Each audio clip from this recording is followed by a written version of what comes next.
Good. I mean, I think when you play QB in the NFL, you're going to get some bumps and bruises, and just part of it. And yeah, it's no issues today. It was full participant in practice, and feeling good. Curious about like the off the field responsibilities that come with being the starting quarterback. You know, saw you at the charity, like 2 charity events, Pelicans game. How do you kind of handle like the increased responsibilities with that, and what does that mean?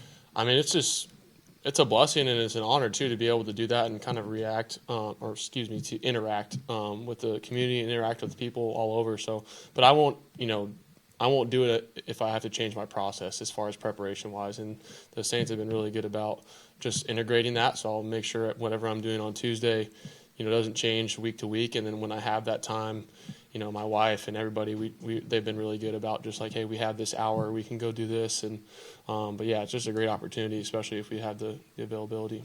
So you don't feel like you're like being stretched like too thin, or anything? No, I won't. Like I said, I won't do it if I have to change the preparation for it, and I'm still learning every single week, but I feel really good about it. And I think it's also a priority as well. I think a lot of that stuff matters because I remember as a younger player, and specifically Cam, and a lot of people looking up to that and having those opportunities. And I think that would be so cool if I got to do that one day. And obviously, what a great deal it is. How much synergy do you feel like? Obviously, you got here and it was all new, just even over the last few weeks. Because, for a lot of us here, we heard about Breeze and Peyton. They kind of knew what the other one was going to call and what they wanted to do and how they wanted to do it. Just maybe the synergy you're developing with Kellen and with Nuss, and how much better it feels now than maybe you even did a few weeks ago.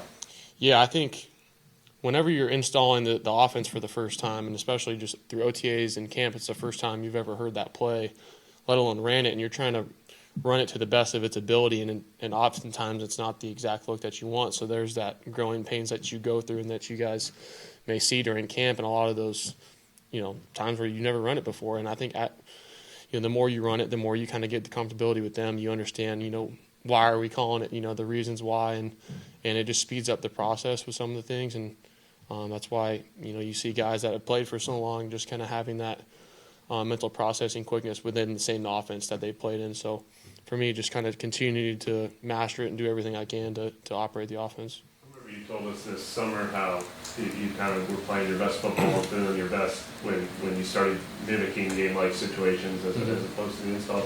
Is there any kind of comp to like the early game script versus when when you're in 2 minute, when you're playing catch up, when you're like, because it feels like all your best work is coming kind of like in second halves and third downs. Yeah, I mean, I think it just kind of flows with the game. I think the defense, they obviously do a really good job, prepping as well, and they're gonna throw different looks out and have a game plan for us as well, and we have to do our job of operating within our own game plan. But for me, I think when anybody is just you're operating in that kind of flow state where you're just you're prepared, you're not thinking, but you're just playing football. That's where you're trying to be at. And I heard Double D say it multiple times. If you're in the right spot, your eyes are in the right spot. And he was talking for defensive wise, but then you can just play from there. So I think how do you get to that through preparation, through being in the right spot. What do you think has worked well in terms of getting more looks in the middle of the field? That's not like the last week. I mean, really good route detail from the receivers. I think they've done a really good job just kind of mastering the offense in their own right. And then obviously you got big targets with Devon Vela and Chris and all those guys. Kevin made some really good catches as well. So I just think part of it, and it depends week to week, on who we're playing. But I think if we can kind of spread it all over the field, that's our goal. Are defenses like kind of playing differently to where like now if there's those opportunities, like how much does the opponent have to do with that, you think? I would say almost 100% with it. I mean, we're gonna, like I said, we're gonna try and attack it, every space of grass, and if that's what they're gonna, if there's the cavity there, then I'm gonna throw it. How different have these, we saw you obviously thrive in those late game situations on Sunday. How different has it been operating in those circumstances at the NFL level compared to college, and how have you kind of seen yourself grow in those situations as of late? I mean, I think it's just a complete different world as far as In college, you maybe can get through multiple parts of your progression. I think that's the case in the NFL sometimes, but I think you have to be really dialed pre-snap on where you're going with the ball, and then obviously operating post-snap and just being great, with your feet and eyes and tying those together. So, like I said before, if you feel prepared in those moments, and I think a lot of that entire drive, a couple of last drives, the whole offense was prepared for every single scenario. So it's just another rep of doing it.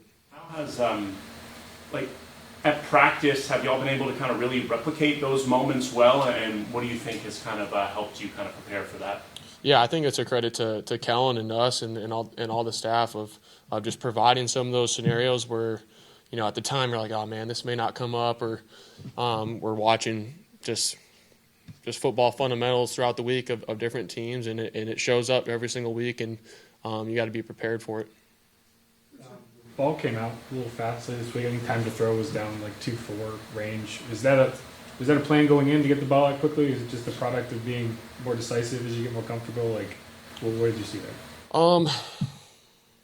I think a little bit of both. I think it depends on what you're getting. As far as if you're playing a man team, maybe a little bit more man, you might have a little bit more time to separate. Or if he wins now, it really depends on what the call is. But I think it's just a credit to the O-line and being able to protect, and then also the receivers getting open in a short amount of time. So I'm not sure as far as specifically that, but I think overall you obviously don't want to hang on it too long. What stands out about the rhythm you created with Juwan Johnson since you guys have been playing together again, I should say? We meet individually at least 2 or 3 times a week, just kind of walking through it and talking through plays, and that's just a credit to him and his work ethic and just who he is as a person. And I think he's such a physical threat, and then mentally he's prepared as well. So it's hard not to try to find that guy. And obviously I've got a great relationship with him, and I think that's just a natural part of playing football too, and that's why it's so important to develop those relationships. And I think we've all kind of gotten closer throughout this year, and that just makes it more fun. What was the extent of the working relationship before? Low volume, high volume, or? Before I was a starter. You were in college. Oh, when I was in college. Did you work with him much?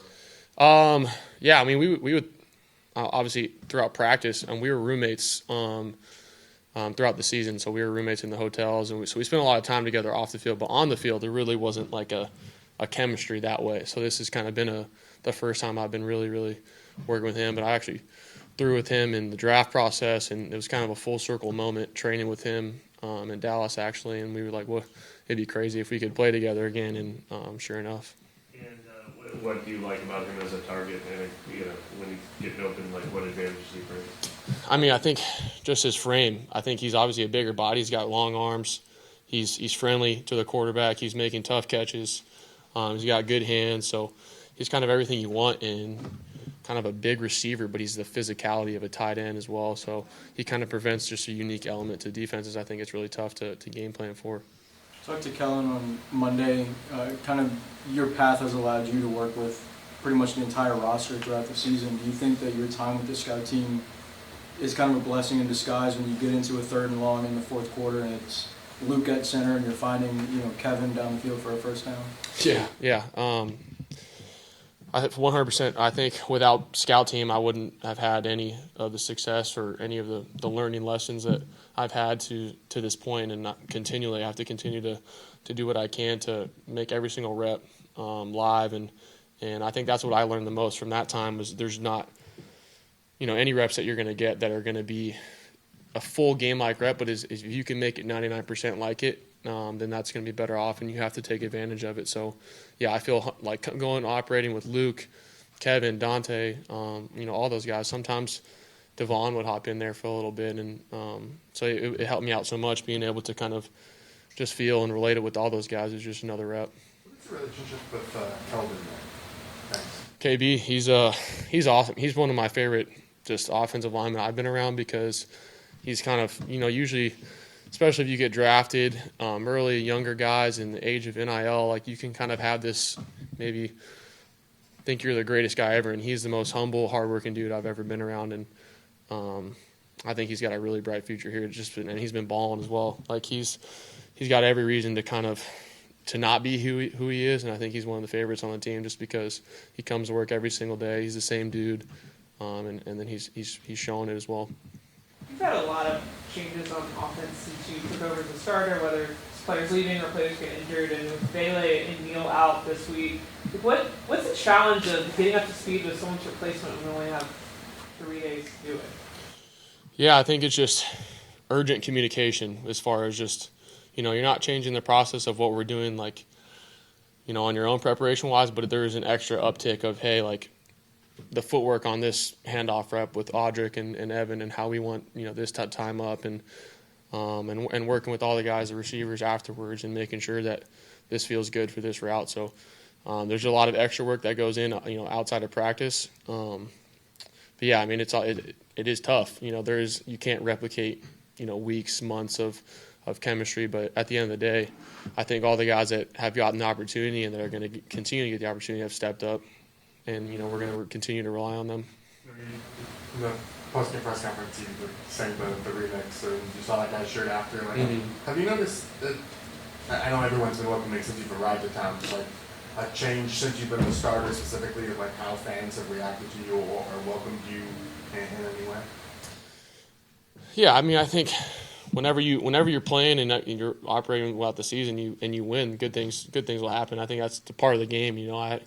I'm just trying to embrace the city and the culture as much as I can and do my job and have fun. And I don't put too much stock into what people's opinions of me because I know it's going to change. But I think whenever we can kind of come to work each day, have fun doing it, and get people to watch the Saints, that's my whole goal. Did you, and maybe you didn't, Aaron Glenn has history here, was a coach here, he played here. I know they were a team, even though they signed Fields, that were kind of in on quarterbacks. Did you meet with them at all? Did you have like a 30 visit with them? Or I don't know if you have any relationship or even just a moment where you met him. Yeah, I got to visit the Jets on a 30 visit and got a lot of respect for them. I think just who they are as an organization, the coaching staff, I think they do a really good job. I remember visiting there and was a huge fan of him and just his coaching style. So I think they got a really good group, and we got to be prepared for them because they've got a history of a really good defenses and they have a good defense. And I know they've got some pieces come and go just like us. So it's part of the game, and I know they're going to be ready to go. Along those same lines, did you get to develop a relationship with Brady Cook during the combine stuff? No, I met him a couple times, but I think he did the Shrine or the East West, the East West Bowl. So I didn't get to spend too much time with him, but I know he's a good quarterback, really athletic. So I know our defense will be prepared for. The game played out for a lot of it. One catch up until the last 2 drives of the game, it had 4 or 5, I believe. Is that unique? Or how will you emphasize just, hey, stick with me, going to connect? Yeah, sometimes it just happens within the flow of a game where we may try and get the ball to him, or just it doesn't work out that way. And but it's just kind of a credit to him and his mindset of, I mean, he didn't flinch no matter what. I think he was the same dude throughout the whole game. Coming up to me, hey, I'm talking to him the whole time, and he just stayed ready for that moment. I think, and what an unbelievable job by him just to kind of continue to strain that whole drive. It's obviously not easy to kind of be that mentally dialed and physically dialed to show up big that late. So that's just who he is, and we got to continue to rely on him. I've heard that term strain a lot. Who is that something that a coach brought in specifically, or? No, I think it's just a buzzword that, it's perfectly descriptive of just mentally straining. Like, it's just focus, and then obviously physical. How can you kind of give that extra 1%, whatever it's going to be. So, and that's often the difference maker in games. Okay. Sorry, go ahead, Brent. Can you feel any kind of difference in just the vibe in the locker room or at practice after winning 2 straight for the first time all year? Because we had mentioned something about feeling like week 3 in the locker room after the last game, and I just wondered if you could expand on if that's carried over.